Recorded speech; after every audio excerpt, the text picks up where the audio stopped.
Shalom, shalom, shalom Elohim, Bapak Ibu dan teman-teman terkasih dalam Tuhan Yesus Kristus. Puji Tuhan, kita berjumpa kembali dalam program Kesaksian Iman yang luar biasa ini. Dan saya terus merindukan Bapak Ibu diberkati Tuhan berlimpah-limpah, serta apapun yang diperbuat diberkati Tuhan dan menjadi berkat yang besar bagi banyak orang. Dan tentunya itu membuat Bapak Ibu bahagia dan mengalami sukacita yang dari surga. Puji Tuhan. Baik, hari ini kita akan mendengarkan kesaksian dari Ibu Talita Lestari. Ya, luar biasa sekali kesaksiannya. Kenapa luar biasa?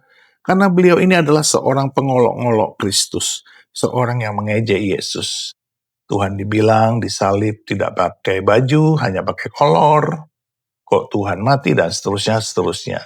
Tetapi dia tidak tahu bahwa Tuhan mengasihi dia. Akibatnya dia mengalami lawatan Tuhan.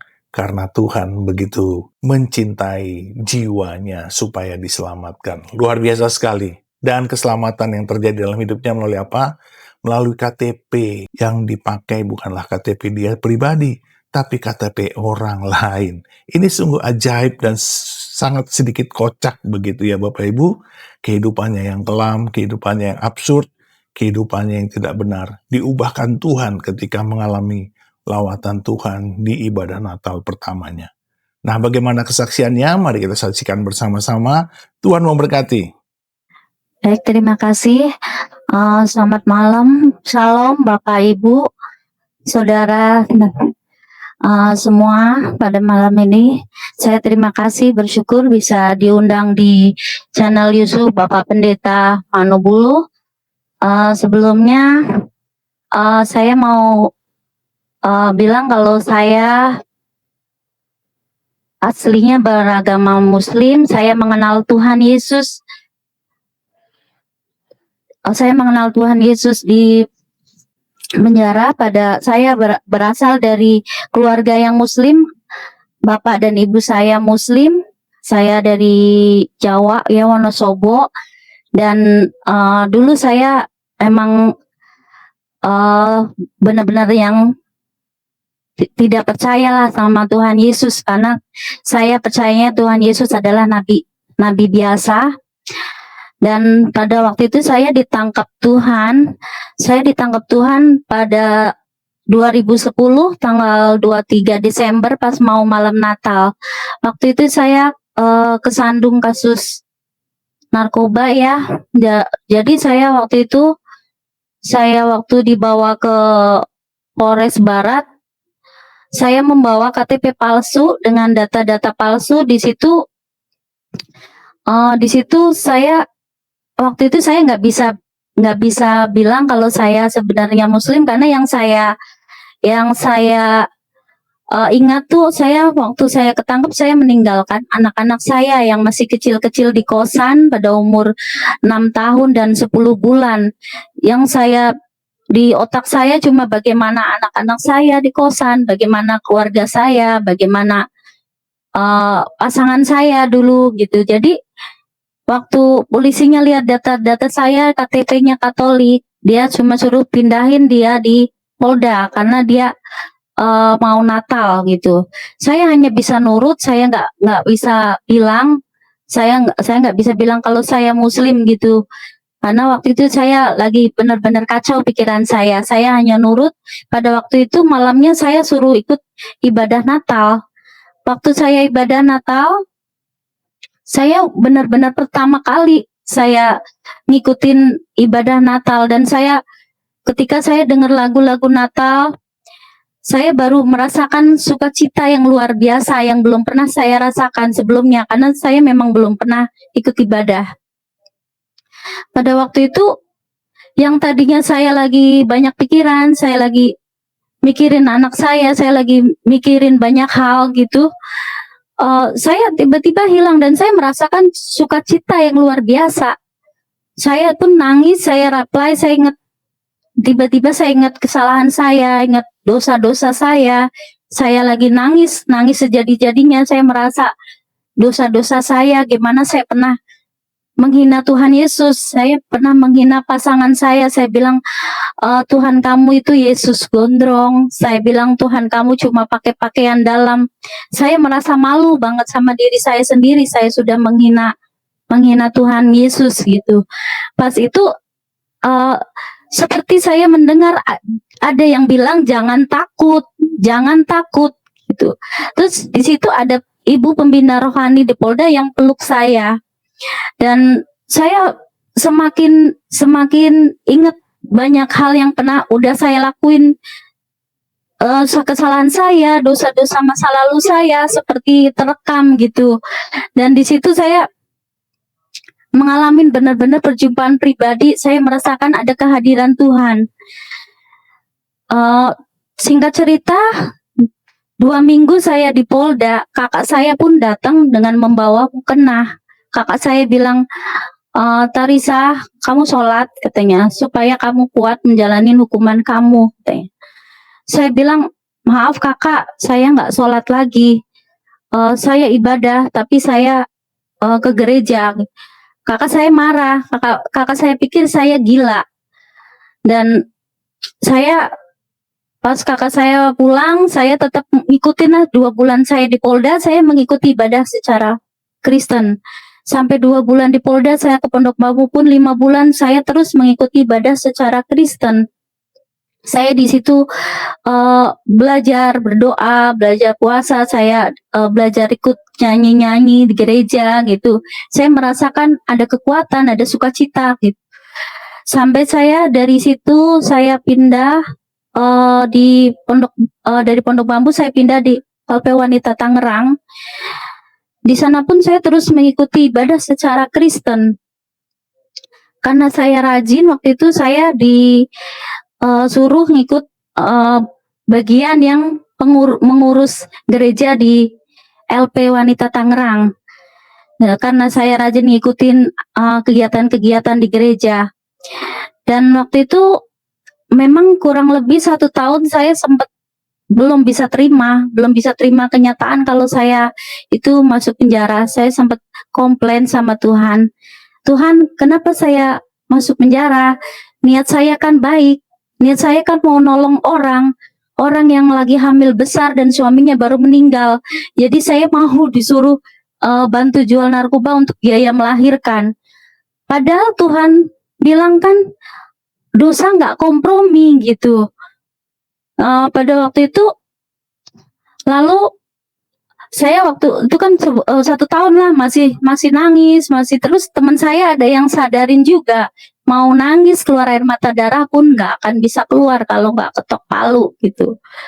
Ya jadi saya masih suka komplain sama Tuhan, kan niat saya baik gitu. Terus setahun itu saya nggak bisa terima. Akhirnya saya belajar menerima kenyataan, ya saya salah, saya harus dipenjara. Dan saya menjalani hari-hari saya di sana dengan banyak kegiatan. Saya menjahit di Pinker, saya aktif gereja, saya jadi tampingnya ibu gitu. Terus singkat cerita, saya waktu itu kena putus 5 tahun 4 bulan. Di situ saya sempat sedih karena keluarga saya membuang saya, nggak ada yang mau datang besuk saya. Kenapa? Alasan pertama, karena saya pindah agama. Alasan kedua, karena meninggalnya bapak saya. Waktu itu, keluarga saya, bapak saya dengar saya masuk penjara, sempat shock, sakit-sakitan, terus sempat pengen tetap membesuk saya ke Pondok Bambu 1 kali, pulang lagi ke Jawa, gak lama masuk rumah sakit, meninggal. Di situ keluarga saya sangat benci saya. Di situ saya merasa benar-benar jadi anak hilang gitu, nggak pernah ada yang datang besuk. Saya sempat lihat ada teman-teman saya itu banyak kunjungan, saya pun nggak ada. Tapi Tuhan baik, luar biasa. Tuhan mencukupkan semua kebutuhan saya di sana. Sampai waktu itu saya di dalam, Tuhan pelihara saya dengan sempurna. Ketika itu waktu mau Natal, saya sempat lihat yang lain tuh ada datang besuk keluarganya, bawain baju Natal, bawain sepatu gitu. Tapi Tuhan baik, ketika itu ada yang pesen sepatu nomor 38 sama seorang hamba Tuhan. Ternyata dia bawa nomor 36. dan dia cari-cari kaki nomor 36. Ternyata pas akhirnya dapat ke saya, cari nomor kaki 36, dan baju juga sama. Ada petugas yang tiba-tiba tuh suruh saya coba baju. Tarisa, kamu pakai coba baju ini. Pas saya coba, ini punya siapa, Bu? Coba ini untuk titipan orang tapi badannya sama kayak kamu. Pas saya coba pas. Jadi saya Natal pun di dalam saya bisa punya baju baru, sepatu baru, dan saya nggak pernah kekurangan. Tuhan cukupkan semua apa yang saya butuhkan. Walaupun saya di dalam saya dibuang, saya nggak punya keluarga, saya nggak ada siapa-siapa yang ngurusin saya, tapi Tuhan pelihara saya dengan sempurna gitu. Dan menjelang pengurusan PB pun waktu itu saya nggak ada yang ngurusin saya. Saya sempat hubungin keluarga saya kalau mau bebas penjara itu harus ada penjamin. Tapi keluarga saya satu persatu pun nggak ada yang mau tolongin saya. Oh ya, saya dari keluarga yang banyak banget saudaranya, 14 bersaudara, meninggal 3. Jadi dari 11 bersaudara yang termasuk yang bontot itu udah besar dan guru agama Islam, yang kembar. Dan dia memang tahu saya pindah agama, sangat benci saya. Jadi di situ nggak ada yang mau ngurus saya PB, nggak ada yang mau jadi penjamin. Di situ saya cuma berdoa tiap malam, dan saya ingat firman Tuhan yang berkata, marilah kepadaku yang letih lesu dan berbeban berat, aku akan memberikan kelegaan kepadamu. Di situ ayat ini saya imanin, saya berdoa malam, saya bilang, Tuhan, saya benar-benar butuh Tuhan, saya nggak ada yang tolong, saya mau pulang, mau ketemu anak-anak saya mau ke kuburan bapak saya gitu. Waktu itu saya sempat berserah penuh sama Tuhan. Saya ngerasa nggak ada yang bisa tolong saya, nggak ada yang diandelin gitu. Saya ada berserah sama Tuhan Yesus waktu itu. Dan puji Tuhan, kakak saya yang ketiga bisa datang pas bukan hari kunjungan. Saya kaget pas dituain Tarisa Lestari gitu. Saya bilang ini bukan hari kunjungan, ada yang datang. Ternyata kakak saya yang ketiga datang mau jadi penjamin. Tuhan baik, luar biasa, menolong saya tepat pada waktunya. Dan waktu itu, waktu saya pulang udah bebas pun saya bingung mau kemana. Karena saya waktu itu belum dibaptis dan saya tidak punya komunitas. Saya sempat bingung, saya kan keluarga juga nggak terima saya sudah pindah agama. Saya bingung, saya mau pergi kemana karena saya belum dibaptis, saya nggak punya komunitas. Dan akhirnya waktu itu saya sempat kos, saya kerja dan kerja di toko laptop. Dan nggak lama setelah itu saya bertemu teman yang akhirnya ngajak saya baptis di GBIPRJ waktu itu 2015. Saya bebas itu tahun 2014. 2015 saya dibaptis. Nggak lama setelah itu saya ngerasa saya butuh komunitas gitu. Dan saya sempat cari-cari FB dan saya sempat add FB-nya ketua yayasan Goshen Ministry, Kak Kori. Dan waktu itu dia sempat cuma suruh saya tinggalin nomor telepon, tapi nggak balas tuh lama, kurang lebih 8 bulan baru dibalas ya. Saya sempat jatuh lagi karena teman saya tuh pindah ke Bali. Saya merasa saya nggak punya teman, mau ke gereja sendirian. Saya sempat jatuh lagi, tapi Tuhan luar biasa, bisa Kak Kori itu bisa hubungin saya pas saya benar-benar merasa sendiri, saya benar-benar lagi putus asa, nggak punya siapa-siapa gitu.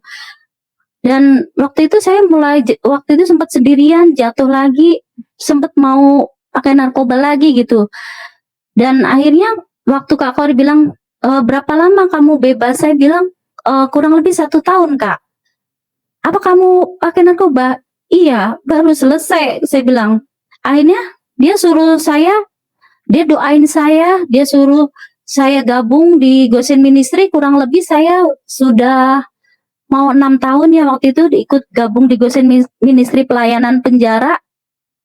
Dan saya di sana saya bersyukur saya bertemu komunitas yang baik yang akhirnya yang ngajak saya, bimbing saya untuk saya jadi sampai sekarang saya tidak berani kembali lagi gitu, nggak kembali lagi ke yang lama gitu. Tapi sempet sempet saya akhirnya ikut pelayanan dan Tuhan pelihara saya luar biasa, sampai saya sempet bertemu dengan teman lama saya yang udah 7 tahun tidak bertemu, dia kasih saya pilihan, "Kamu udah pulang penjara?" "Iya." Saya bilang, "Kamu mau, usaha apa?" Gitu. Saya bilang sampai dia menawarkan mau mau tempat tinggal atau usaha dan saya pilih tempat tinggal. Kalau itu bukan Tuhan yang tolong, yang gerakkan hatinya nggak mungkin gitu.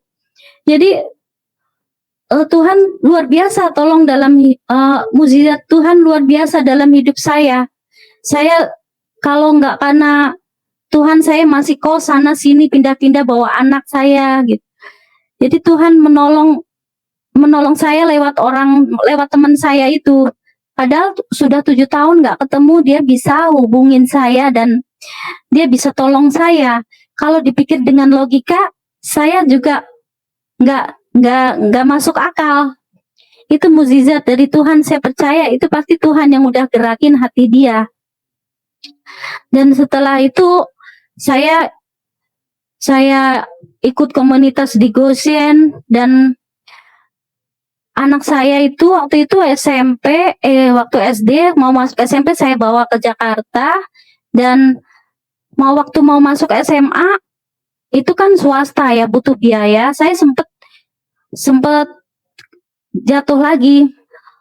Saya sempet bilang saya kerja di restoran atau kerja di toko baju itu kan biaya tidak cukup kalau untuk anak saya. Saya memang sempat izin sama ketua saya mau kerja lagi tapi di dunia hiburan karena saya kalau kerja baik di toko atau di restoran itu gajinya tidak mencukupi, saya sebenarnya tidak boleh. Dia melarang, "Kamu sudah pelayanan, kamu mau kerja," ini saya akhirnya saya jelaskan, karena saya biaya anak saya SMA dan tagihan-tagihan bulanan itu tidak cukup, jadi saya harus kerja ini. Akhirnya dia berdoa, "Jadilah terang walaupun di tempat yang gelap." Dan saya kerja di situ memang cukup, semuanya mencukupi. Saya kerja dunia hiburan sebagai GRO, memang mencukupi semua untuk sekolah anak saya, untuk biaya-biaya saya. Tapi jujur saya tidak merasa tenang gitu. Saya tidak ada ketenangan karena mungkin itu tidak sesuai dengan hati nurani saya. Dan waktu itu pas saya kerja di situ, saya didoakan sempat pas saya ulang tahun ketua pelayanan juga datang ke rumah mendoakan saya sama rekannya, ikut nganterin saya di situ dia mendoakan saya. Nggak lama setelah itu saya merasa di kerjaan itu saya merasa tiba-tiba tuh ganti manajemen dan banyak orang-orang baru yang bikin saya nggak betah.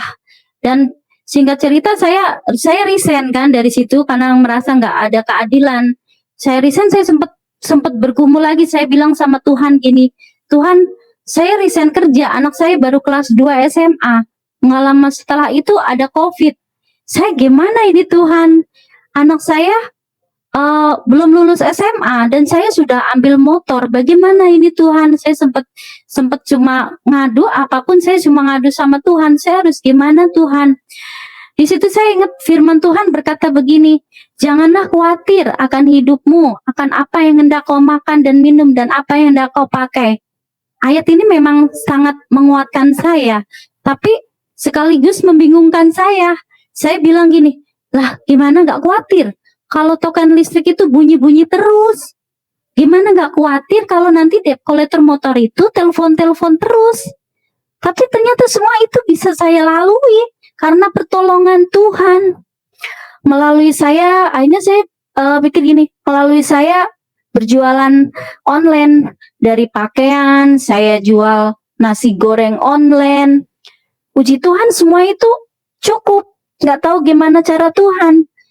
Nah, jadi saya percaya asal kita mau berusaha, Tuhan pasti buka jalan. Saya ingat burung di udara aja Tuhan pelihara.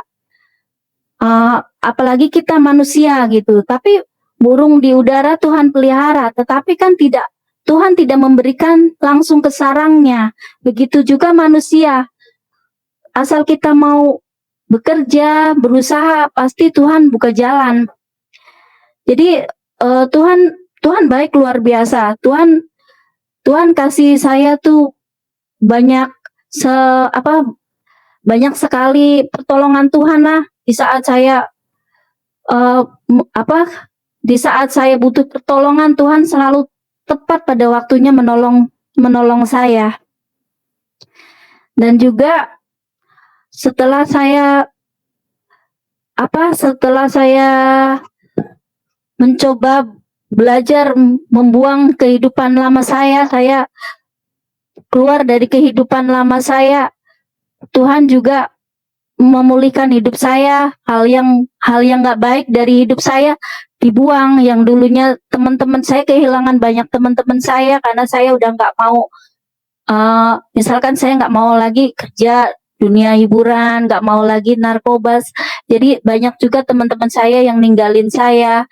Dan tapi karena pas saya udah percaya Tuhan Yesus, saya dibaptis, saya meninggalkan dunia lama saya mencoba untuk hidup benar aja. Tuhan banyak pulihkan kehidupan saya dari kakak saya yang nggak suka, keluarga saya, adik saya, semuanya sudah bisa, sampai sekarang sih sudah bisa terima ya, sudah bisa terima kalau saya sudah Kristen gitu, sudah bisa terima. Yang dulunya kan awalnya nggak suka, sekarang semuanya sudah bisa terima dan udah baik sama saya. Puji Tuhan. Dan saya juga yang dulunya saya nggak bisa, sebelum saya mengenal Tuhan Yesus, kalau saya menghadapi masalah, saya dulu nggak bisa memecahkan, pasti saya mengandalkan kekuatan sendiri, sehingga saya ngambil jalan yang salah gitu. Kalau sejak saya mengenal Tuhan Yesus, saya lebih bisa mengatasi gitu masalah saya lebih kuat karena saya percaya asal kita percaya aja sama Tuhan, pasti Tuhan kasih jalan gitu. Setiap permasalahan saya, asal saya membawa sama Tuhan Yesus menolong saya tepat pada waktunya, dan Tuhan Yesus menolong saya luar biasa. Dan saya tidak ada yang memaksa saya untuk percaya Tuhan Yesus, tapi Tuhan Yesus yang memanggil saya dengan caranya. Saya juga nggak tahu, mungkin saja kalau tidak melalui peristiwa saya harus masuk penjara, mungkin saya juga nggak tahu, mungkin saya juga nggak mengenal Tuhan Yesus. Ini mungkin cara Tuhan, saya bisa masuk penjara dan membawa KTP palsu, dan akhirnya ini yang benar-benar buat saya jadi percaya Tuhan Yesus dan mengenal Tuhan Yesus gitu. Itu saja, terima kasih. Tuhan Yesus memberkati. Ya, puji Tuhan, luar biasa. Bagaimana seorang Mbak Talisa yang mengalami Tuhan. Ya, Mbak Talisa, saya punya beberapa pertanyaan.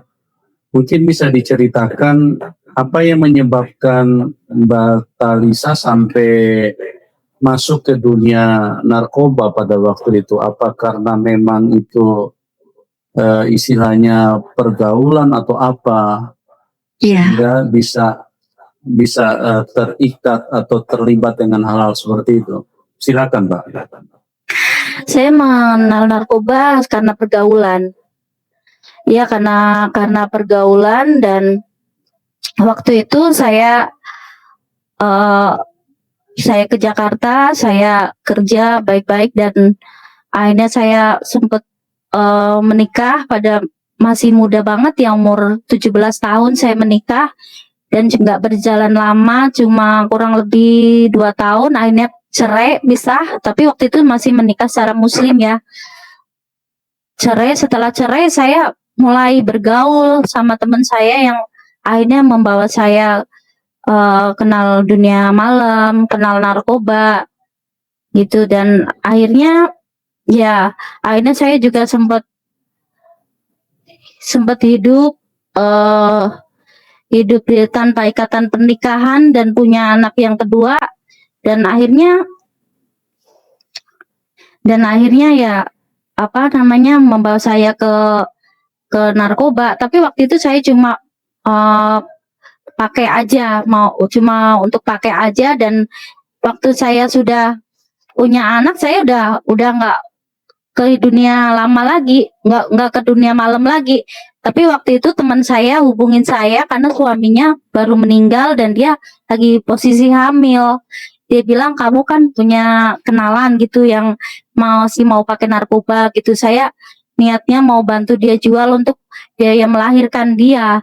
Dan itu sebenarnya saya pengen tolong teman tapi dengan cara yang salah, karena kalau dulu kan saya kan pikirannya saya baik, saya tolong dia. Tapi kalau sekarang saya nilai kan saya itu salah gitu. Saya mau tolong dengan cara yang salah, saya pengen jual, saya pengen tolong teman saya karena memang suaminya baru meninggal waktu itu 2 minggu dan dia lagi posisi hamil 8 bulan, dia mau melahirkan. Oke, iya. Baik, ya itulah perjalanan daripada Mbak Talisa, bagaimana sebelumnya hidupnya penuh dengan kegelapan, bahkan menjadi pemakai narkoba, hidup di dalam dunia malam. Tapi Tuhan Yesus itu adalah Tuhan yang baik, dan dia mengelurkan tangannya untuk menyatakan keselamatan kepada Mbak Talisa. Ini adalah satu yang dibutuhkan oleh semua manusia. Manusia membutuhkan yang baik. Yang baik itu datangnya dari Tuhan. Hanya Tuhan yang bisa memberikan yang baik. Beda dengan setan. Kalau setan itu mendatangkan kejahatan, setan itu adalah makhluk yang sangat biadab ya, karena setan ingin manusia menderita. Dia ingin supaya manusia saling membunuh ya. Itu sebabnya dituliskan di dalam Yohanes 8 ayat 44, iblis itu adalah pembunuh manusia sejak semula. Yohanes 10 ayat 10, pencuri datang hanya untuk mencuri, membunuh dan membinasakan. Jadi setan ini jahat. Setan itu ingin supaya semua manusia mati. Dia menghalalkan darah semua manusia, dan setan ini haus darah. Itu sebabnya kita harus berhati-hati jangan sampai hidup kita jatuh ke tangan setan, karena setan itu makhluk yang sangat jahat. Dan Mbak Talisa mengalami kasih Tuhan secara luar biasa. Nah, Mbak Talisa, ada pertanyaan saya sedikit, mungkin Mbak Talisa bisa jawab untuk memperteguh atau untuk mempertegas tentang pengalaman Mbak Talisa di dalam mengenal Tuhan. Sebelum mengenal atau berjumpa dengan Tuhan Yesus, dulu pemahaman Mbak Talisa seperti apa tentang Tuhan Yesus? Tadi sudah sempat disinggung bahwa Mbak Talisa sempat mengolok-olok juga, sempat menghina. Nah, seperti apa pemahaman, mungkin bisa diceritakan secara lengkap? Yang saya tahu dan yang saya diajarkan katanya kalau Yesus itu cuma Nabi Isa, Nabi biasa gitu. Jadi waktu itu saya punya pasangan tuh Katolik. Dia pernah berapa kali ngajak gereja pun saya nggak pernah mau. Natal dia ngajak gereja saya nggak mau. Terus kalau dia lagi berdoa terus mau makan berdoa gitu, merem gitu, saya suka nakal, suka saya pindahin tuh nasinya gitu. Terus kalau pagi berdoa merem gitu, saya suka ledekin, saya bilang, saya ledekin dia, Tuhan kamu tuh Tuhan Yesus gondrong, dulu nggak ada salon ya, saya suka bilang gitu. Saya bilang, apa Tuhan kok cuma pakai pakaian dalam nggak sopan gitu. Dulu saya belum mengerti gitu. Jadi saya pikir masa Tuhan sendiri nggak bisa nyelamatin dirinya, gimana Tuhan gitu. Saya dulu belum ngerti karena belum pernah baca Alkitab juga. Dan ya saya pikir apa cuma nabi biasa, Nabi Isa biasa, dan baru pemahamannya baru mengerti sekarang gitu. Dulu saya benar-benar belum tahu karena memang keluarga saya juga memang dari keluarga Muslim, dan Ya. adik saya juga guru agama Islam ya, sempat juga sekarang sih sempat masih marah, cuma bilang gini, Pak, masa Kak adiknya kan guru agama Islam, masa kakaknya pelayanan lagi di penjara gitu. Tapi sih tetap Ya. baik gitu. Ya. Ya, baik, puji Tuhan. Jadi teman-teman, memang banyak manusia yang tidak mengerti. Banyak manusia yang tidak tahu siapa Tuhan Yesus karena mereka diintimidasi oleh kuasa kegelapan. Setan terus membodohi manusia dengan mengatakan masa Tuhan berkolor, masa Tuhan mati di salib, masa Tuhan lahir dari rahim wanita. Ini adalah tipu daya setan. Setan itu makhluk yang sangat jahat. Dia ingin membodohi semua manusia supaya manusia jangan sampai ketemu Tuhan, karena Tuhan Yesus itu adalah Tuhan yang baik. Tuhan Yesus itu adalah Tuhan yang benar. Tuhan Yesus itu adalah Tuhan yang menyelamatkan. Sebab itu Tuhan datang untuk menyelamatkan manusia. Nah, apa yang dialami oleh Mbak Talisa adalah satu bukti nyata bahwa Tuhan mengasihi semua manusia. Kalau seandainya Tuhan Yesus itu sekelas manusia, ini Mbak Talisa nggak bakal ditengok.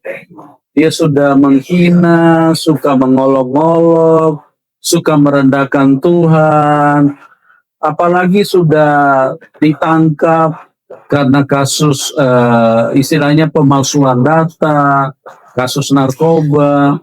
Itulah satu bukti bahwa Tuhan Yesus itu tidak bisa dibantah kalau dia adalah Tuhan yang benar, Tuhan yang baik.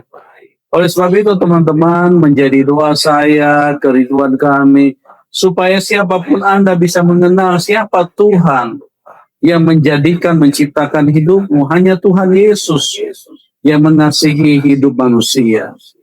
Dan dia hadir supaya apa? Supaya kita semuanya bisa pulang ke surga. Karena kalau manusia dalam keadaan berdosa, belum ditebus dosanya, dalam keadaan najis, manusia tidak bisa pulang ke surga. Manusia tidak bisa masuk ke surga, manusia akan diterkam setan. Jadi kita perlu sekali kebaikan Tuhan di dalam hidup ini. Dan terima kasih buat Mbak Talisa atas kesaksiannya yang luar biasa. Nah, sekarang ini kira-kira Mbak Talisa mungkin bisa menyampaikan pesan sedikit saja kepada teman-teman yang belum kenal Tuhan. Apa pesan yang Mbak Talisa bisa berikan kepada orang-orang yang belum kenal Tuhan Yesus? Silakan, Mbak. Singkat saja. Pesan saya ya, Nabi Isa adalah Isa Al-Masih, yang itu adalah juru selamat.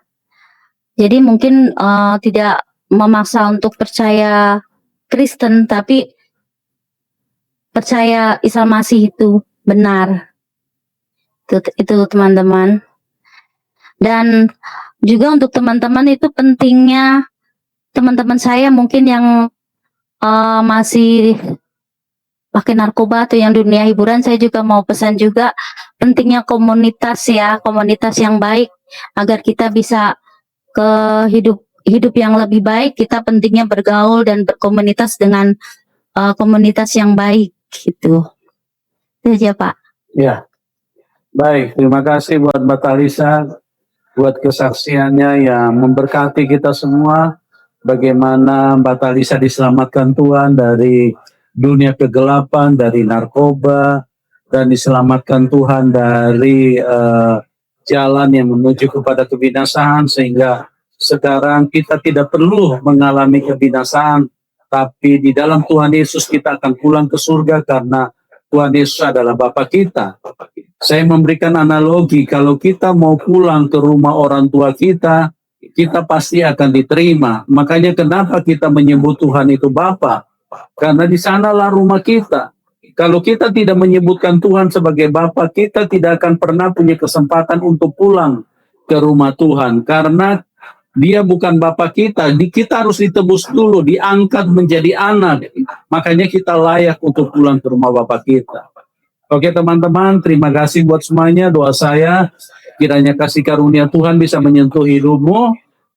Haleluya, puji Tuhan, luar biasa sekali kesaksian dari Ibu Talita Lestari. Kita melihat bahwa tidak ada yang tidak mungkin di dalam Tuhan. Bahkan orang yang paling hidupnya kelam sekalipun seperti Ibu Talita dijamah Tuhan, dilawat Tuhan, diubahkan, dipulihkan. Dan sekarang Ibu Talita menjadi seorang pelayan Tuhan yang melayani anak-anak Tuhan atau orang-orang yang butuh Yesus di penjara-penjara. Dan kita melihat kita tidak bisa mengabaikan bahwa Tuhan ikut campur tangan di dalam setiap kehidupan manusia. Siapapun mereka, apapun latar belakangnya. Kita yang dahulu mungkin sedikit sinis, skeptis kepada orang-orang yang hidup dalam dunia kekelaman. Tetapi Tuhan tidak pernah sinis dan tidak pernah skeptis terhadap dunia gelap, terhadap orang-orang yang jahat. Tuhan mengasihi mereka semua. Marilah kita seperti Tuhan, mengasihi jiwa-jiwa yang terhilang, mengasihi mereka yang dalam dunia gelap, dunia kekelaman, dan hidup tanpa arah dan tujuan yang pasti. Kita mendoakan mereka, mengasihi mereka, memberkati mereka. Dan Tuhan memanggil kita untuk menjadi terang, dan pasti Tuhan senang ketika kita bersyafaat bagi jiwa-jiwa yang terhilang, di kiri kanan kita, tetangga kita, saudara kita, kerabat kita, andai tolan, dan siapapun juga kita mendoakan. Bahkan kita mendoakan bangsa kita dari Sabang sampai Merauke, bahkan juga orang-orang suku-suku bangsa di mancanegara. Tuhan mengasihi jiwa-jiwa. Tetaplah semangat, tetaplah setia, tetaplah percaya. Tuhan beserta kita, dan Tuhan pasti memberkati kita. Di dalam nama Bapa dan Anak dan Roh Kudus, di dalam nama Tuhan Yesus Kristus. Haleluya, haleluya, haleluya. Amin, amin, amin, amin, amin, amin.